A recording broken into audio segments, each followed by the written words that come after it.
What's up? It's Matt Eichmann on the Homegrown Hustle. I'm here with Mike Kaeding, the CEO of Norhart. Here, local to Forest Lake, busy man, a lot of moving parts going on in his life. So I'm just really grateful I'm on here today. How you doing here today, Mike? Oh, I'm doing super well. Thanks for having me. Yeah, it's my pleasure. I can't wait to get started here. So I'm sure a lot of people who are listening know who you are, but for those who might be listening that don't know who you are, could you give us a little bit of a background story on kind of who you are? What's gotten you to where you're at now? Yeah, so I'm the CEO of Norhart, as you mentioned. And as a company, we design, build, and rent apartments. But we're really focused on driving down the cost of construction. We've been achieving about a 20 to 30% reduction in those costs.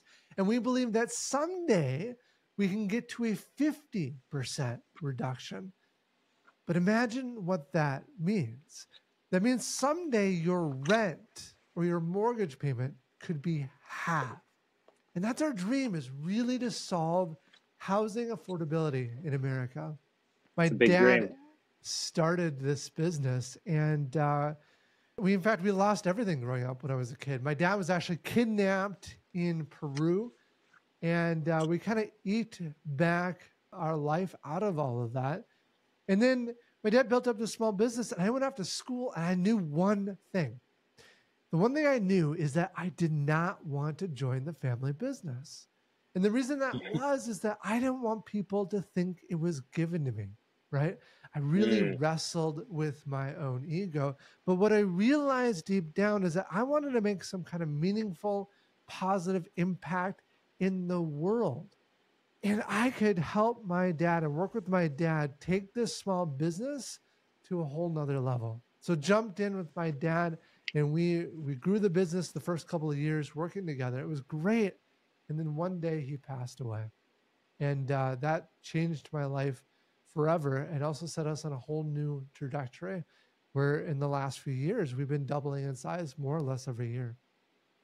That's amazing. That type of growth is what a lot of business owners dream of, and being that it's a family-owned business, like growing at scale like that is super impressive. Is there something that you would attribute that growth to? Yeah, the key is the economics of it. So we're developing typically, not always, but typically we can achieve that 20 to 30% reduction in cost. So compared to the value of a building, let's say it's worth $100 million, our cost might be $75 million. But here's the magic. Banks are typically willing to lend at 75% or 75 million.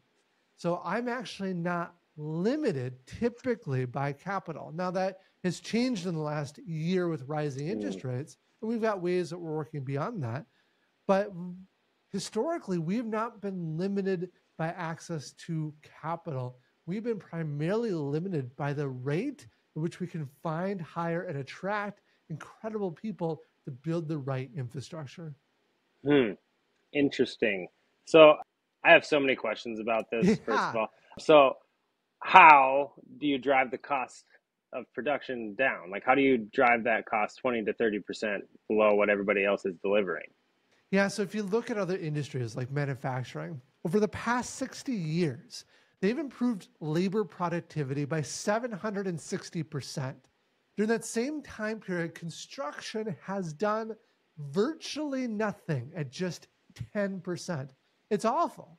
And so, at a very simple level, we're taking the lessons learned from these other industries and applying it into our own. In fact, we have a partnership with Mm. Toyota, which invented a lot of the techniques that manufacturers use to drive down costs. Now, if you look at the world of construction, if a construction company were to produce a car, you'd have a different company installing the wheel, a different company installing the windshield, and a different company installing the door. Because construction companies tend to have a bunch of different subcontractors or different companies that come to work together on one project.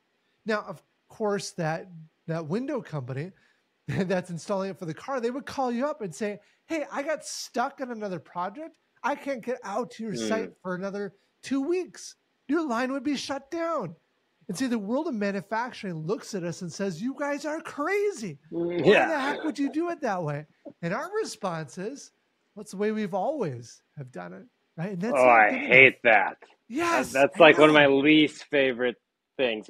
But when I hear it, I hear opportunity, and it sounds like Yeah, that's kind of what you got to, exactly. right? So we bring all the work under one roof. And once we do Wow. that, we can start applying techniques and technologies that other people typically can't.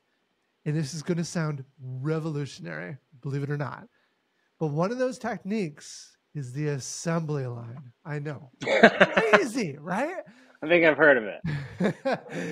But you look at a building, you can't take a building and drive it down a line. But what you can do is you can take the person and move them through the building. So our goal right now, although we're not perfect, the goal is that every 5 hours, our teams shift through the building by 1 unit, more or less. And if you look at the end of our building, every 5 hours, that we then have a new apartment unit completed.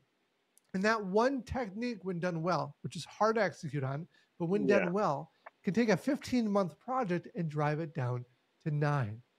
And see, it's techniques like that. There's 10,000 little things that when applied to the construction process, you can start seeing meaningful improvement. Yeah, you're removing all the inefficiency, which is lack of time, or ineffective use of time. And Yes. because there's like a thinking component to it, and there's the task being completed, right? But when the task becomes doing this within 5 hours, now the target's smaller, and you completely reframe the whole problem of building. It's fascinating. So my grandfather worked in developing really large buildings. So he worked on, there's some large high rises down there in Minneapolis, kind of part of the skyline, the ones with all the different colored windows. He was essentially the main contractor, and he managed the entire build there. He managed Paisley Park, Wow.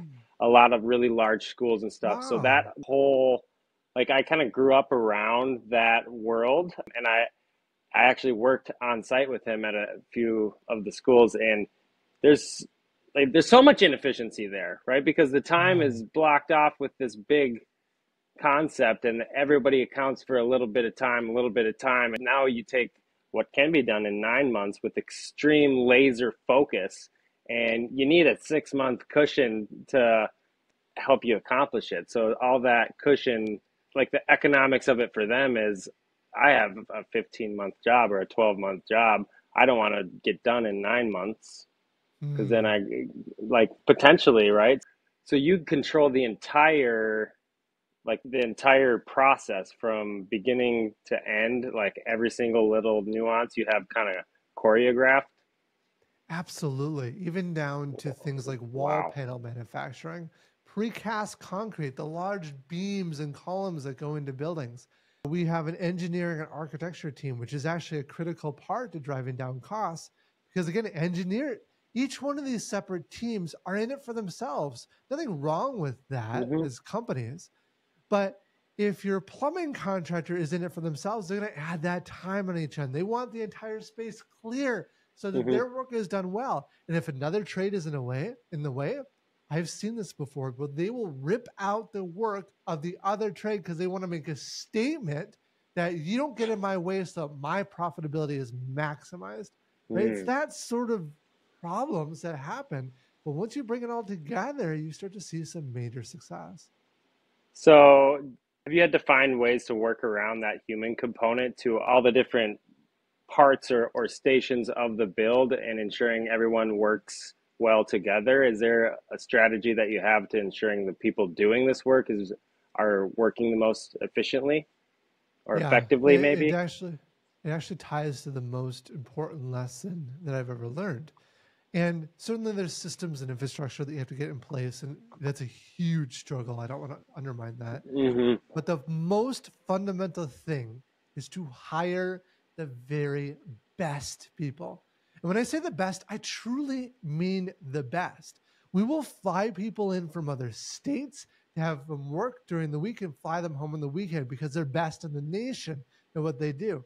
We have someone that in 2007, Steve Jobs gets on stage and announces to the world for the very first time the iPhone.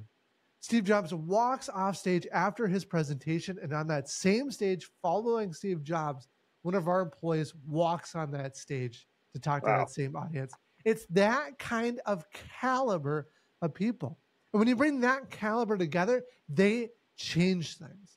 They make things happen that you didn't know could even be possible. They unlock doors that were shut before they got there.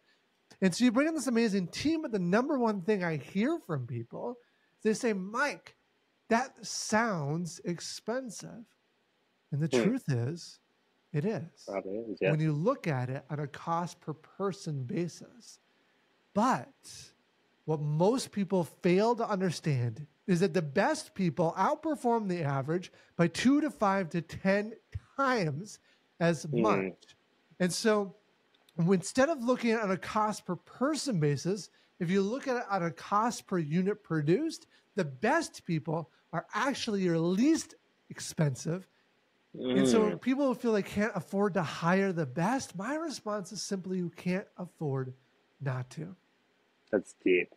That's a lot you said right there to unpack, but essentially, you can't really just look at your employees like it's just a head count, right? The quality of those employees and understanding the output of really, really high caliber employee, it takes a lot of depth of thought to get to that. How did you like? Has that just always been part of your ethos, or is that something that you've kind of learned through the process of transitioning from it being your father's company into what you're growing today? I wish I had known quite a few things before I got started. The honest answer is you learn along the way because you fail, right? Try, Mm-hmm. fail, try, fail, try, fail. I think a lot of people are afraid of failure, but it really is just part of the process. So for us, there was a point at which we hired a lot of temp laborers. Our thinking was just get people in the door. Like, how hard this can this be? I didn't understand the difference in caliber of people, and it was terrible. It was a disaster. It was not good at all. And a really wise person came beside me. I have lots of great mentors and coaches that I work with on a regular basis. Said, Mike, you're an idiot. Like you're screwing this up. You have to look at this completely differently. And so we went and I did a deep dive on the entire company and we laid off more than half of everyone and we rehired on new team members. And one of the big challenges, especially in the world of construction, is how do you find good quality people? What we ended up doing, we're about a 100-person company at this time, and we ended up hiring on about a dozen recruiters, which is insane. We could go into that too, the whole story there. But the power behind that is now we had a team that could go survey the entire Minnesota market for all of the different qualified people for all the different roles, start to identify who they were, who the best people in the industry were. And we started building out an incredible pipeline. We went from accepting about 50% of applicants, frankly, higher with the temp labor, is if you could breathe, we'd accept you, to a point now where we accept 0.4% of people interested to work here.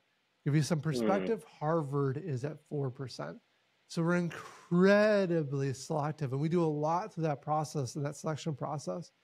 But in doing that, the caliber of people are freaking amazing. I was on site again yesterday, and they're just good quality people. They care, they're passionate, they're brilliant, they're changing the industry. And when you get that kind of people together, it is magic. Yeah, I'm getting goosebumps just hearing you talk about it. So you said you were on site yesterday. You currently have a project or multiple projects going on right now. What's your day-to-day look like right now, I guess? Yeah. So it's to day to day right now. I'm spending a lot of time with investors. We've never had to raise capital in the past. We kind of alluded to this earlier, but with the rise of interest rates means that banks are providing less of the total value of the project. They went from 75% down to 65, 60, or 50. And now we're having to bring in capital to bridge some of that gap. And so meeting a lot with investors right now.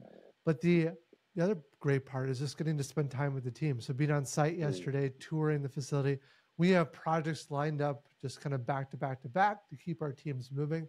Our latest project is Norhart Oakdale. Honestly, it's one of the this is biased now, so take everything I'm saying, but I would say it's probably one of the top 10 communities in our state. There's a brand new transit line that stops right at its front door. We have a restaurant, coffee shop. The main entry is the entire width of the building, 22 feet high. We've got thousands of square feet of amenity space. We have a rooftop patio and grill. We have penthouse suites where local celebrities are literally looking at moving in right now. It's just a cut above the rest. It's an amazing facility. How many total units are there? I think it's 355. So 355. How long was that project from start to finish to? Yeah, it's a little bit tricky because where do you measure it? But Yeah, if you true. want the full entire range, it's about a year and a half. For any one team going through the project, it's maybe like 12 months. Okay. I mean, that's amazing that you can put anything together that fast. That fascinating. So, Well, we want to I make wa- it a lot faster. Our dream is to get that 5 hour window down to one, but it's so hard. so I have so many questions. This one, I think, could be. We can go some places with it. So, are there people that are telling you, Mike, what the heck are you doing? There's no way that's going to work. Has that been something you've had to fight, or are people just really embracing and buying into kind of that bit? Because I'm gathering that you're a visionary, and sometimes my experience with visionaries is they're not always like understood, and their message doesn't just everyone just buys in right away. Have you had a similar experience? All the time. Oh, all Oh, the time. I how do mean, you there's handle that? there's so many good people that are very supportive, but yeah, it's if you're trying to change an industry, like you have to be able to communicate that message well. And then you got to bring people alongside you that want to also Mm, carry that vision. If you don't do that, you're going to struggle because you can't do anything great without people all coming together and making it happen. I remember, not long after my dad, I was really wrestling, honestly, like, am I good enough? And I actually do this. And after my dad passed away, we were working on this new project actually in Blaine, not far from where we're at.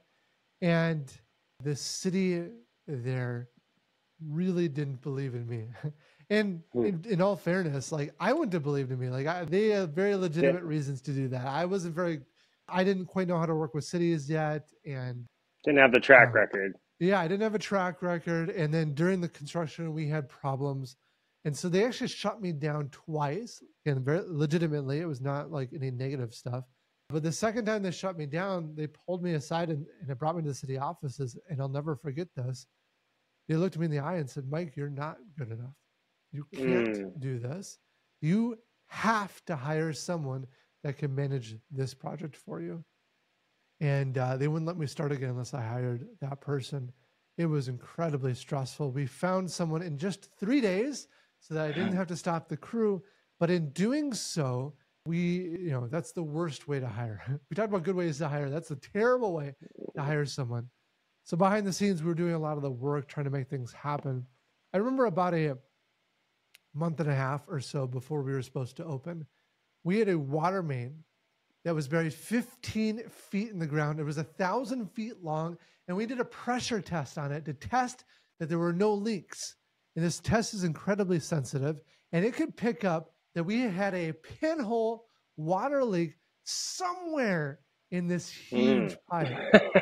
And my excavator had no desire to stay on site. He wanted to get out of there. So I was out, from very early in the morning till late at night, day in and day out, in my nice clothes, out there with my hands shoveling, looking for this leak. It was awful for weeks. We eventually found the leak. And a few days before we were supposed to open, city staff came out and said, dude, there's no way you're opening. Yeah, I know you got families that are about to move in. It's your problem to figure out what you're going to do, but Mm. you can't open this building. And we worked. I was so stressful because I didn't know what to do with these families. So we worked through the night for multiple days up until the last day. And remember the very last day, but a half a dozen building inspectors for a half day inspection looked at every nook and cranny of that building. And at the very end, the head building official pulled me aside in the parking garage and said to me, Mike, I know we were hard on you, but honestly, this is the best project that we've opened in this city. It's It's like, amazing. finally, right? Finally, I Mm, felt some validation that, dude, we can actually do this. And so, yeah, I've gone through that many. And then one other quick point is that that wasn't the only time, right? You go through that over and over and over again at every step of your journey. mm. So, yeah, it's a constant not feeling like I can actually solve the next problem, but you just got to put the energy and effort into it despite how you feel. You have to believe in yourself and believe that you can get there.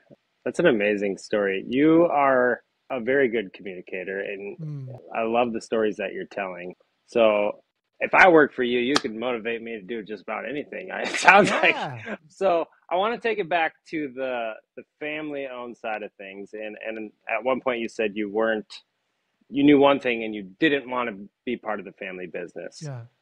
Was that for the autonomy? Was there like, why were you thinking that? And then what was the realization that you said that you had that kind of shifted you into a different mindset?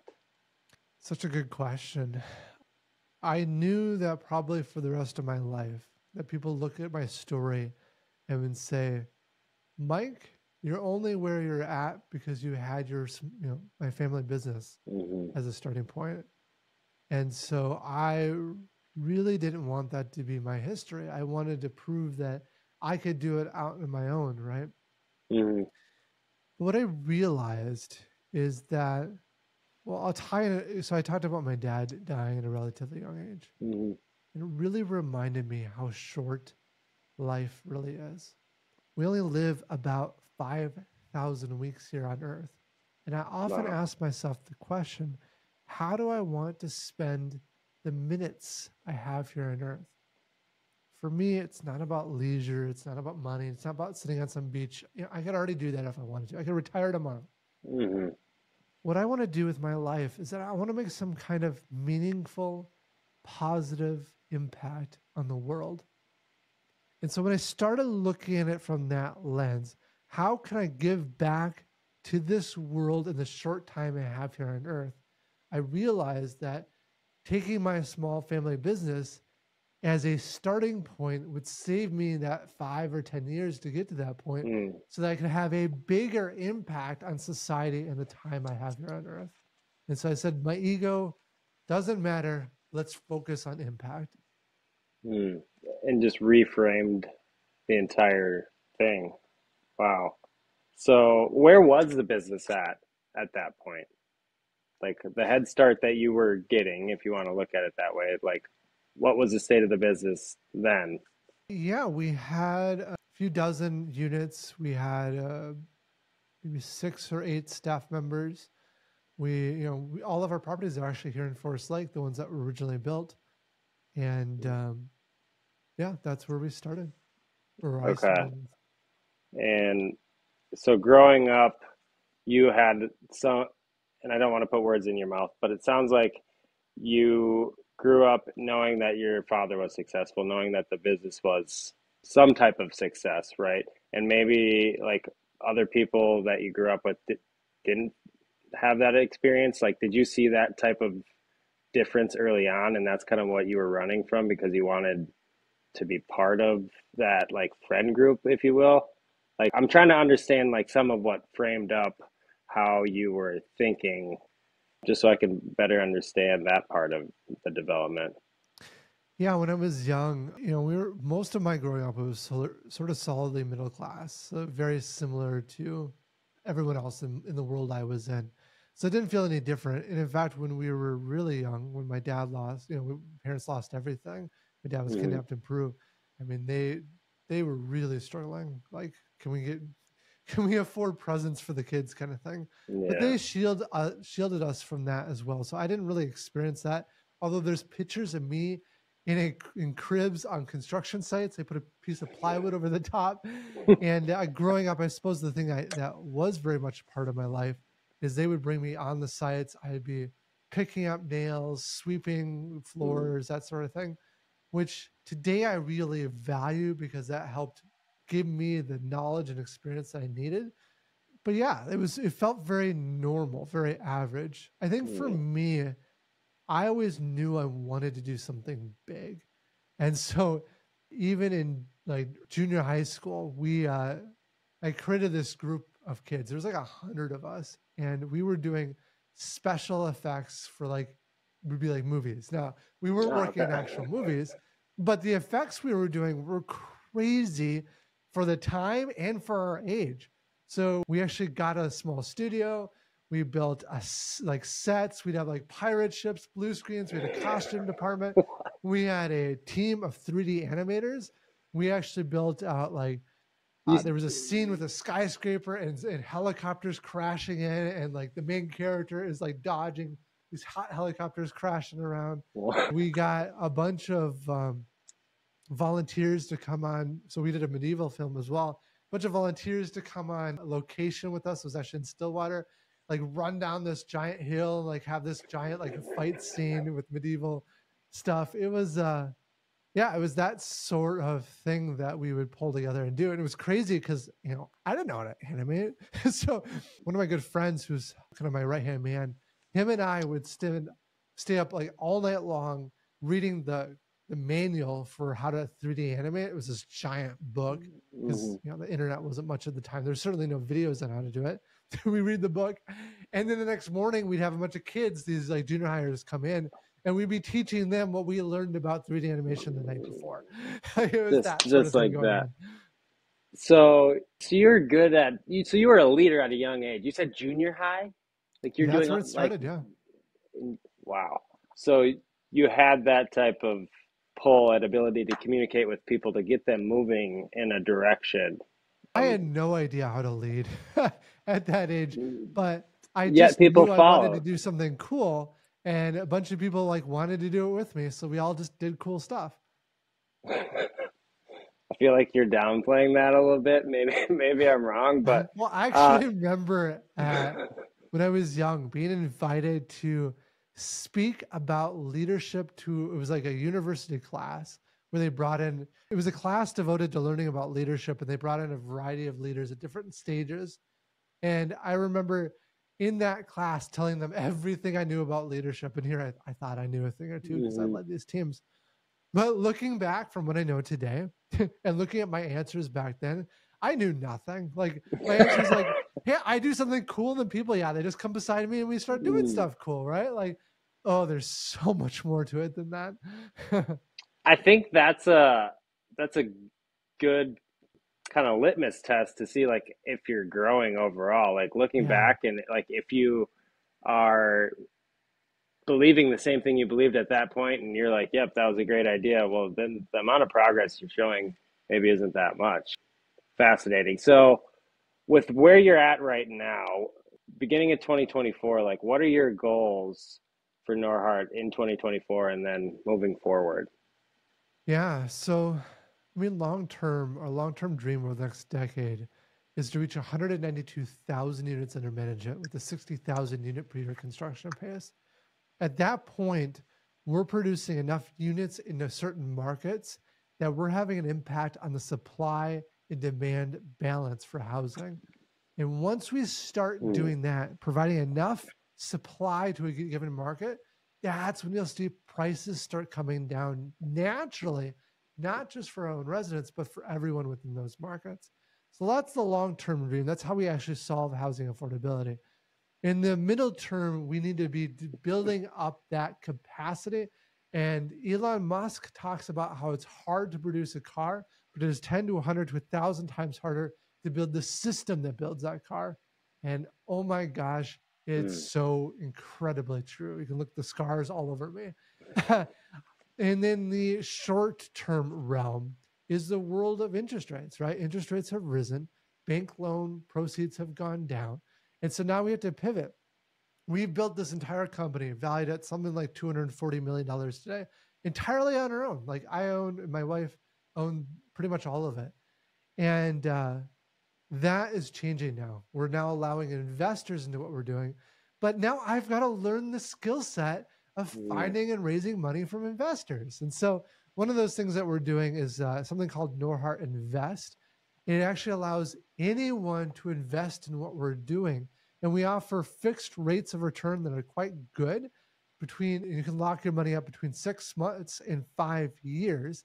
And that capital is used to help us bridge that gap between what the bank will offer and what we need for projects to make them happen. And that will enable that growth again. So that's one way we're raising capital. And we're also raising capital directly from very large institutions writing Mm. very, very large checks right now. Seems like you just find like you hit a problem and then like you just creatively solve it. You're like, okay, not a That problem. Let's think outside the box. Let's expand how we're viewing this and then find a way, right? that is exactly right. If people want to know what it's like growing a business like this, every step of the way, you get something new and you get a punch to the gut. And it feels Mm. like it's going to wipe you out. Like it's the hardest thing you've ever dealt with. You've never experienced a challenge this bad before. And now you're just racing and stress and sleepless nights to figure out some way to solve that problem. And then you get by it. And then the next thing comes and punches you in the gut and you do it Mm. all over again and again and again. But what's amazing is every step, that next challenge is your newest, biggest, hardest challenge. But then you look back like 5 challenges ago and you're like, dude, I don't know why that was even like a twinkle of a Yeah. challenge. Like that was easy. But emotionally, it takes a toll. It's incredibly stressful because you're always pushing yourself to the extreme to solve just the next, just barely solvable problem on your Mm. radar. Wow. So you said 192,000 units Yeah. in different markets. Which specific markets are those? You have like kind of zeroed in. Is there a core area where you see the need, or just proximity or availability to the development opportunities? Like what's the thought process behind those geographies that you're looking at? Yeah. So we're primarily in Minnesota right now, even though we have some manufacturing capability in Wisconsin. We are looking at Texas as sort of the next place we're looking to expand Mm. into. And the primary reason for that, well, A, it's a good market, it's a growing market.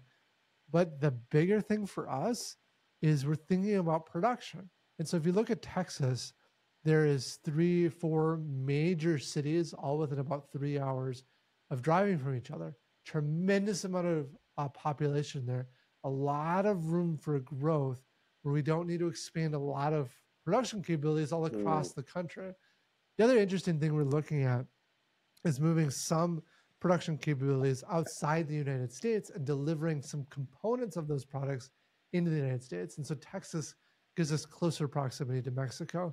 So, yeah, it's a good market. And we're really thinking about the production side and driving down those costs.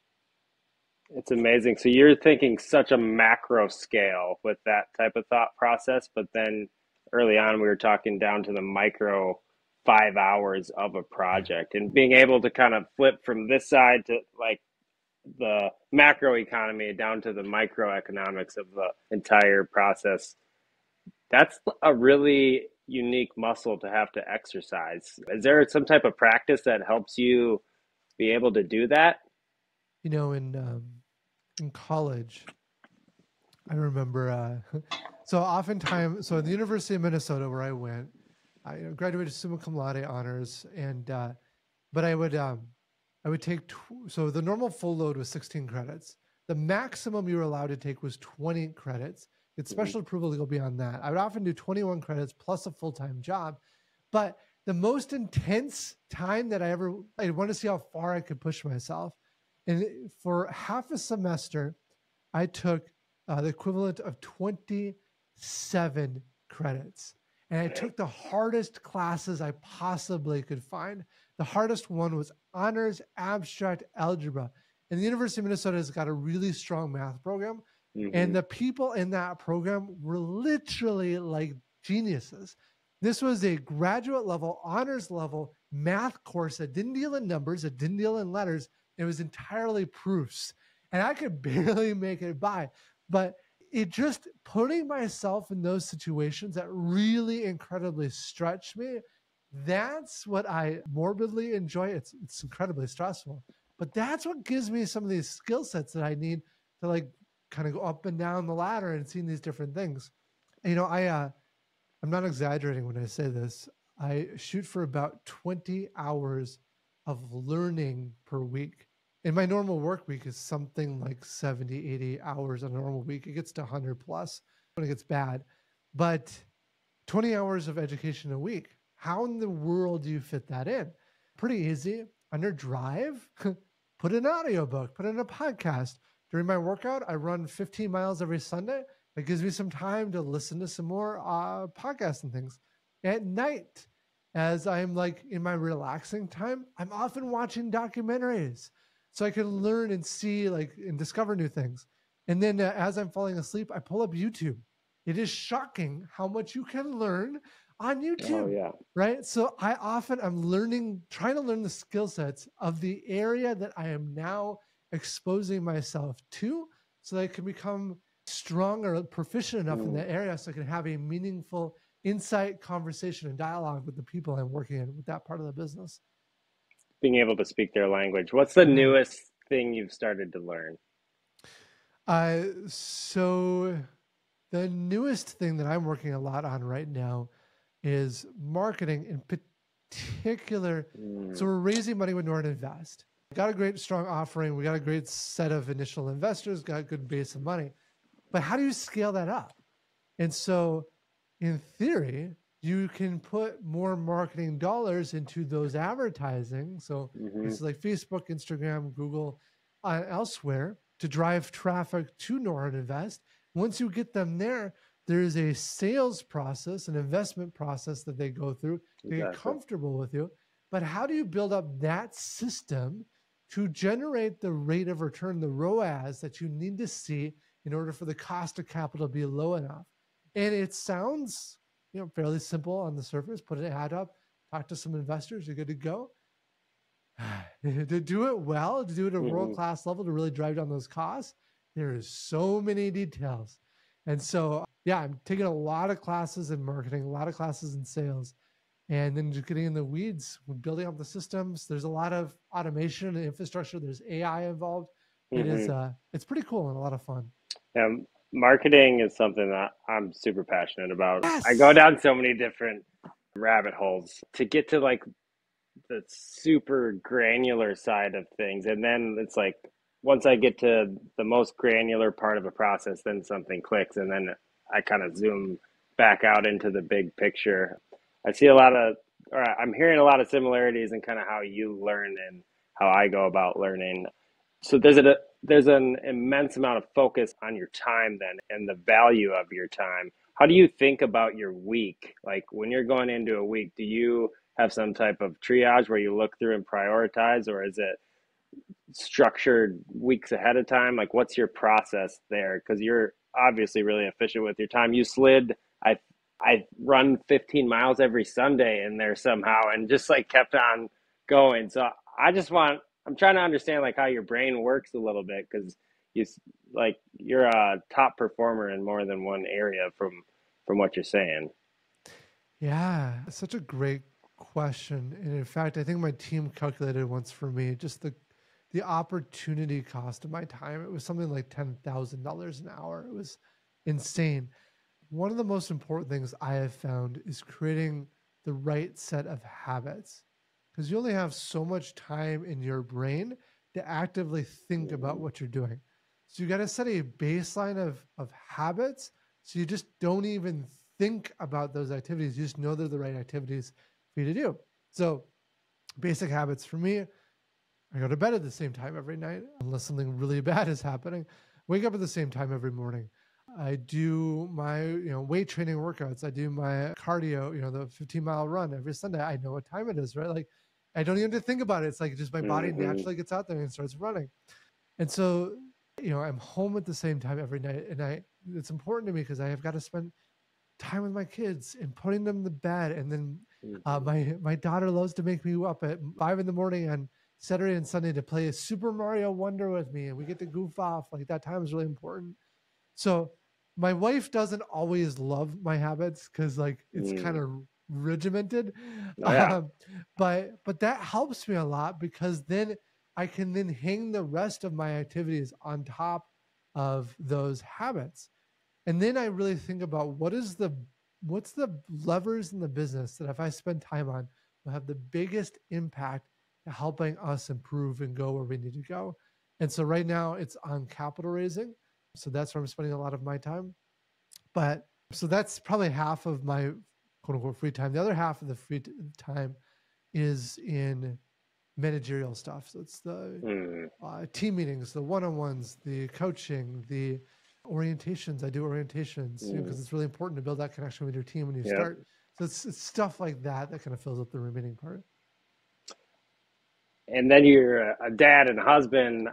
Like that's what you're doing, and probably if you're anything like myself, like that's why you do everything else that you're Mm. doing.